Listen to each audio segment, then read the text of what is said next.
Il existe une certaine catégorie de personnes qui aiment les chats, pas de manière désinvolte ou accidentelle, mais profondément, avec une tendresse qu'ils ne montrent pas toujours au monde.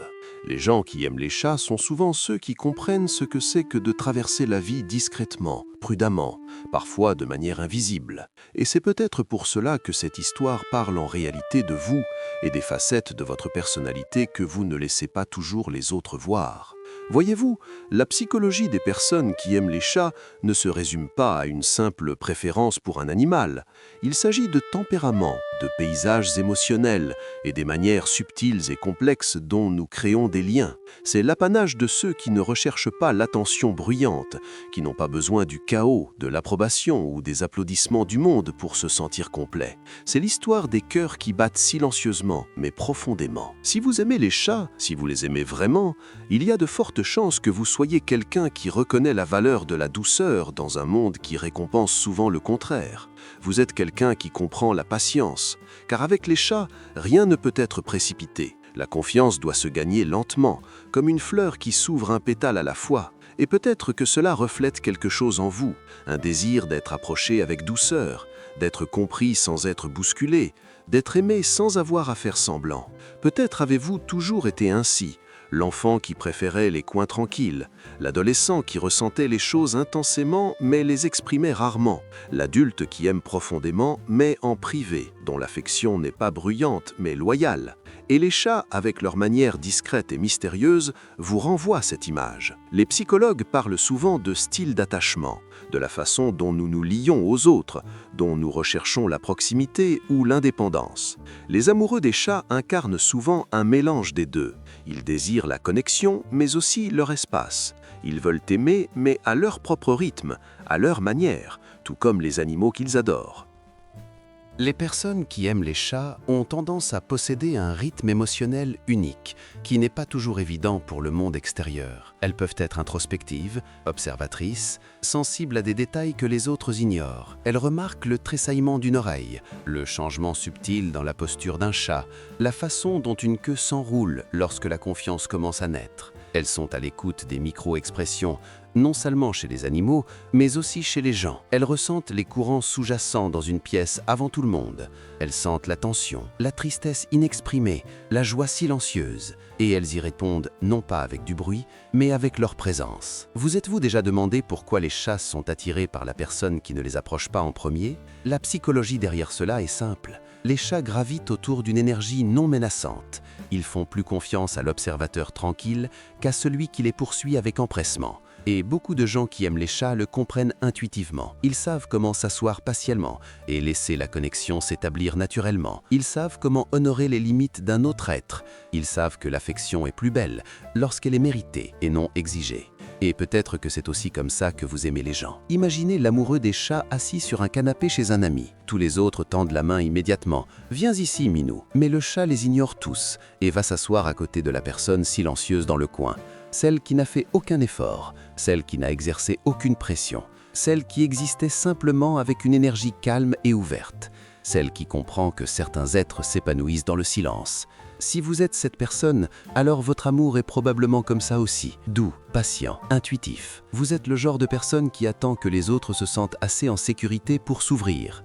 Vous êtes le genre de personne qui sait qu'une véritable connexion n'est jamais forcée. Il existe un terme psychologique pour cela.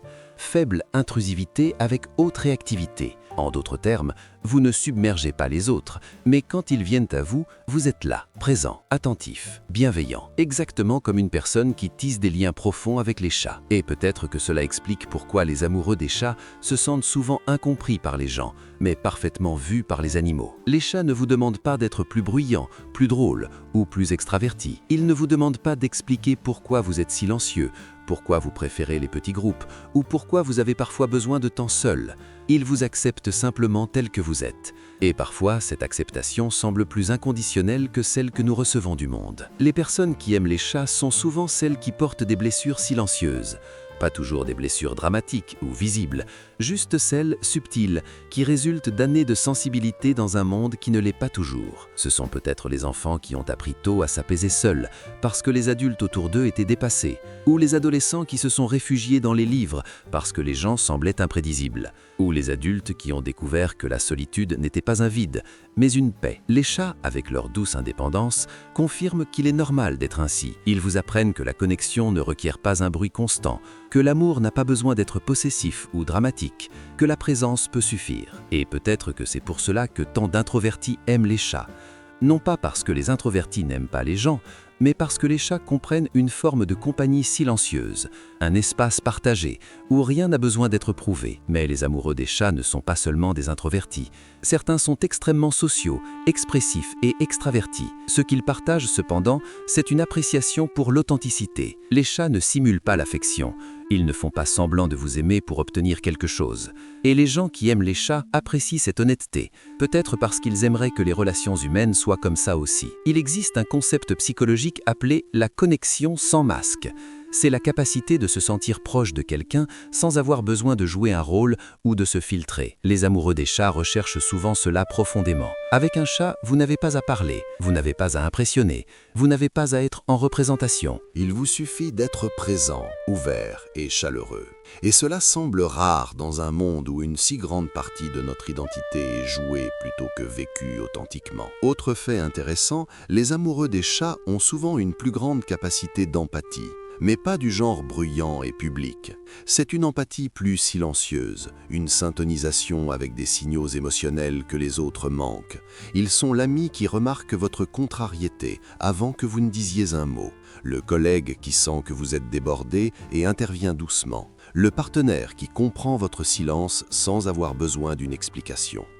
Ce sont aussi souvent des rêveurs, pas nécessairement irréalistes, mais imaginatifs. Les chats font ressortir un sens de l'émerveillement chez les personnes qui les aiment. La façon dont ils bougent, dont ils fixent des choses que personne d'autre ne voit, dont ils chassent les ombres. Tout cela éveille quelque chose d'enfantin, une curiosité pour l'invisible, le silencieux, le mystérieux.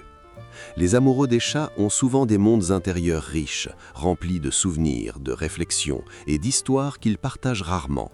Et peut-être qu'ils ne les partagent pas parce que ces mondes intérieurs semblent trop fragiles, trop sacrés. Les chats entrent dans ces mondes sans les briser. Les psychologues parlent aussi d'attachement en miroir. L'idée que nous sommes attirés par ceux qui reflètent des parties de nous-mêmes que nous reconnaissons instinctivement. Les chats reflètent les paysages émotionnels des personnes qui valorisent l'indépendance, mais aspirent aussi à des liens profonds. Des personnes qui veulent une connexion sans se perdre. Des personnes qui apprécient le mystère, mais recherchent aussi le confort. Des personnes qui comprennent que l'amour n'a pas besoin d'être bruyant pour être réel. Parfois, cela crée des malentendus. Les amoureux des chats donnent souvent ce que les psychologues appellent une distance chaleureuse. Ils tiennent profondément aux autres, mais ils n'étouffent pas. Ils veulent la proximité, mais pas l'envahissement. Ils désirent l'affection, mais pas le théâtral. Ainsi, les personnes qui s'attendent à de grandes démonstrations émotionnelles peuvent interpréter cette subtilité comme de la froideur ou de l'indifférence. Mais en réalité, c'est juste une manière différente d'aimer. Pensez au propriétaire de chat posant doucement une gamelle de nourriture sur le sol, assis dans le silence du petit matin pendant que son chat ronronne sur ses genoux. Il y a de l'intimité là. Une intimité profonde, mais pas de mots, pas de déclarations, juste une présence, juste le fait d'être. C'est ainsi que de nombreux amoureux des chats naviguent dans le monde, en offrant une compagnie calme au lieu de déclarations spectaculaires. Il y a une autre dimension à cette psychologie, quelque chose de plus tendre. Les amoureux des chats ont souvent une intelligence des limites. Ils comprennent les frontières, les leurs et celles des autres. Ils ne poursuivent pas ce qui ne veut pas être attrapé. Ils ne forcent pas les conversations qui ne sont pas prêtes à avoir lieu. Ils ne s'imposent pas dans des espaces où ils ne sont pas les bienvenus. Ils attendent, ils observent, ils respectent. Et à cause de cela, leurs relations, lorsqu'elles s'approfondissent, sont souvent incroyablement significatives. Pas instantanées, pas tape à l'œil, mais profondes, parce que la confiance a été bâtie lentement, authentiquement et avec un respect mutuel, sans rien précipiter, sans rien forcer. De nombreux amoureux des chats ont aussi un côté nourricier, mais d'un genre très spécifique. Pas le genre autoritaire du « laisse-moi tout arranger », mais plutôt la réassurance silencieuse que quelqu'un est en sécurité, pris en charge et compris. Ils apprécient la sécurité émotionnelle, peut-être parce qu'ils savent de première main ce que l'on ressent lorsque cette sécurité fait défaut. Ils créent des environnements calmes, ils apportent la stabilité.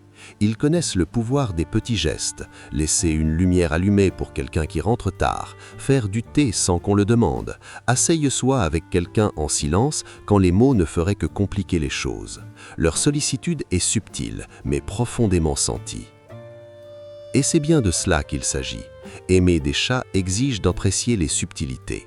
Un chat ne vous aimera pas de la même façon qu'un chien, et cela vous apprend quelque chose aussi sur les relations humaines. Cela vous apprend que l'amour ne ressemble pas toujours à ce que le monde vous dit qu'il devrait être. Cela vous apprend que l'affection peut être silencieuse, que la confiance peut être lente, que la connexion peut être douce.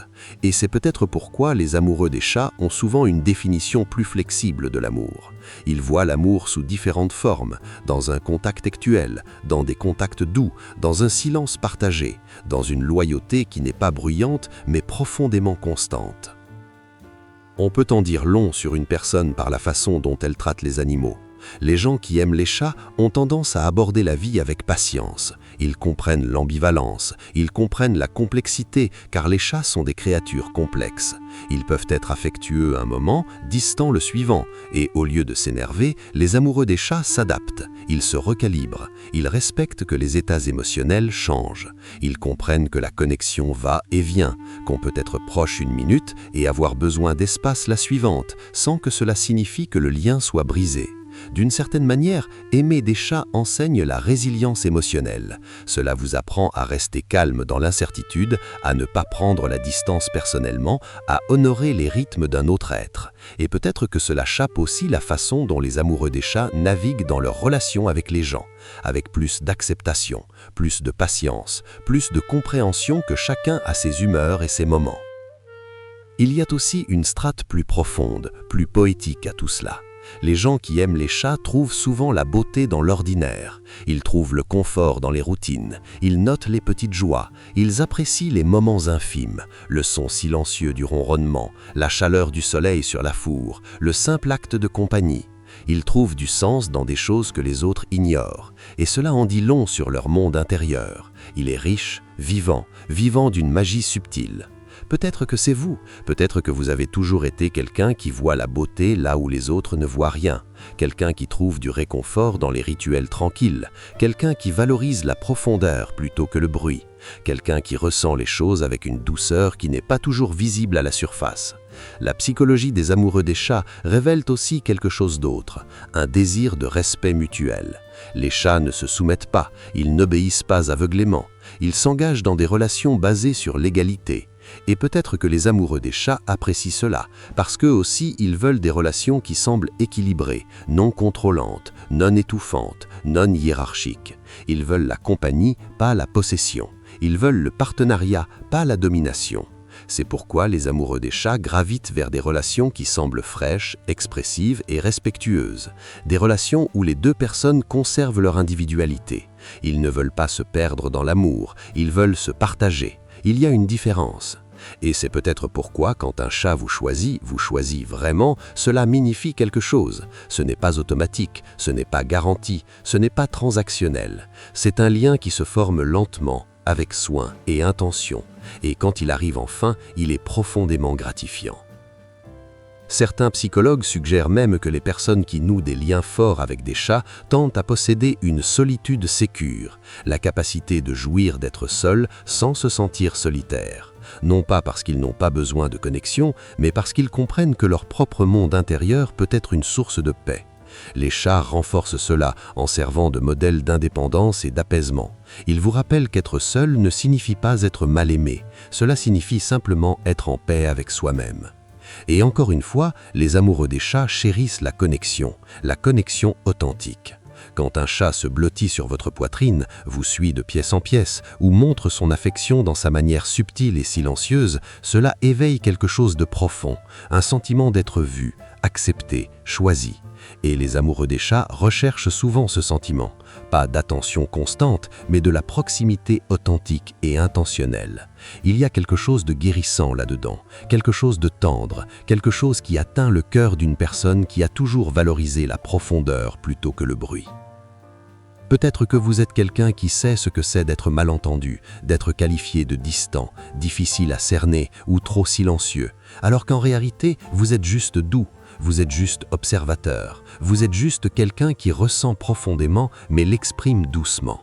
Vous êtes juste quelqu'un qui aime d'une manière qui n'est pas toujours bruyante. Et peut-être que les chats sont ceux qui vous ont montré que votre manière d'aimer est toujours valide, toujours significative, toujours belle.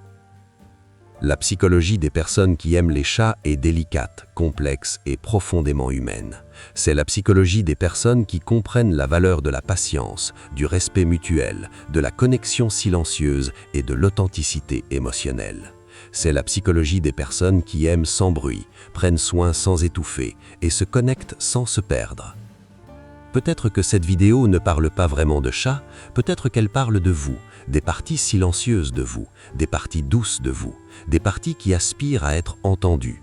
Peut-être que le fait d'aimer des chats n'est que le reflet de la façon dont vous vous déplacez dans le monde, avec curiosité, avec tendresse, avec une appréciation pour la beauté subtile des autres.